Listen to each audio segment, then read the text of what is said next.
Noisy pixel.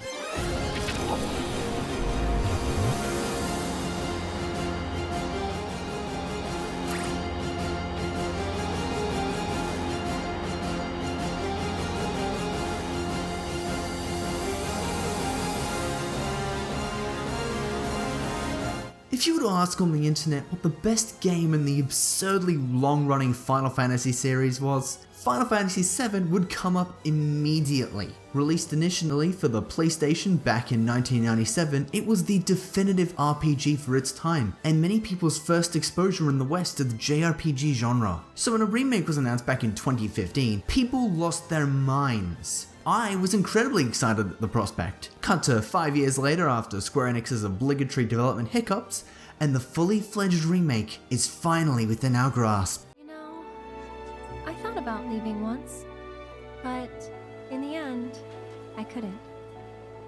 Too dangerous?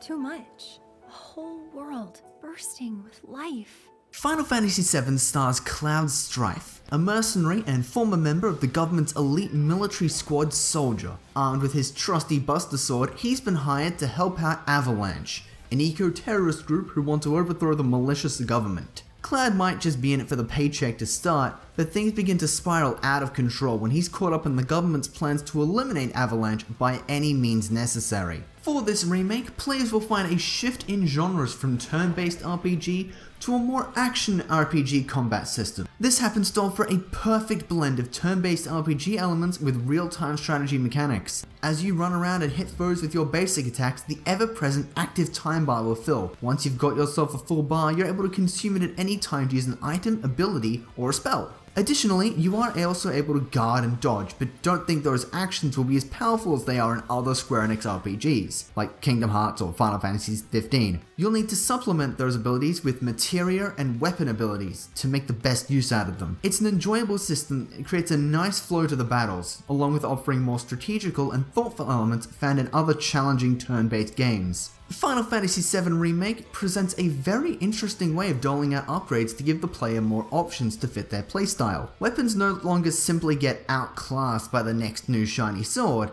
as you'll be able to spend the SP you get from level ups on upgrades that will give you access to new abilities, stat boosts, and materia slots. Each weapon has its own unique array of abilities, allowing you to adapt to any playstyle you want to take. SP can also be used to improve weapons, but you can reset SP on a whim, so you don't need to panic about setting permanent upgrades. Materia works very similarly to how it worked in the original game. Each of these magic rocks gives you various skills and abilities such as fire or cure, and new materia has been added for more specific gameplay elements such as for parrying or dodge attacks. Final Fantasy VII Remake's full story will be split into multiple parts, with this first entry covering the events within the city of Midgar. However, don't think because you know the story like the back of your hand that you'll know all there is to here. There's a significant expansion to be found here, with previously existing minor characters such as the Avalanche Trio becoming much more fleshed out. The game isn't open world by any means, but it's exceptionally satisfying to explore when you get the chance. The slums of Midgar have much more depth too, with tons of voice dialogue from people as you pass by, as well as recurring NPCs with new side quests that add just that bit more weight to the world. There are also several minigames that add just that bit more fun to the world. Who doesn't want a squad off set to an EDM version of the battle theme? Beloved sequences in the original game have also been given serious attention and lots of love. Scenes like Cloud dropping into the church are given new life and had me grinning like an idiot from start to finish. I'm sure that some of these new scenes will be sticking in people's minds as well, as the expansions of the infamous cross-dressing scene, as well as the much early appearance of Sephiroth and the new fights at the beginning and end of the game. The cast of Final Fantasy VII have been treated with the utmost respect. If you were scared about characters being toned down or mischaracterized, you'd be extremely pleased to hear Barrett yelling about the government destroying the environment for their own selfish reasons, amazingly even more relevant than it was 23 years ago. There's also Aerith being an absolute ball of fun, with all of her teasing and dragging Cloud into situations he doesn't want to be in. The cast also looks so damn pretty. Those visuals are absolutely first class, and I could stare at them for hours. The cutscenes blend into the gameplay almost seamlessly, with the number of cutscenes that are clearly pre-rendered able to be counted on one hand. They drip with weight and emotion too, thanks to some superb voice direction and music that has a swath of fantastic remixes of nostalgic pieces. It's a cinematic masterpiece that reaches absolutely jaw-dropping heights. This what? So then, what can I get you? My money. I'm still waiting on it. Right.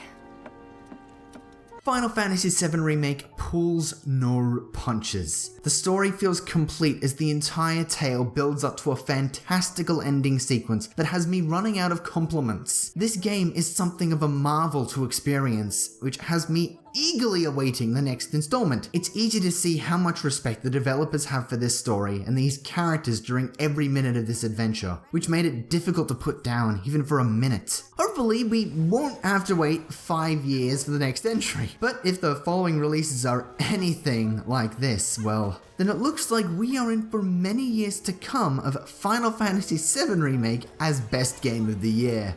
Noisy Pixel are giving the Final Fantasy VII Remake a 10 out of 10.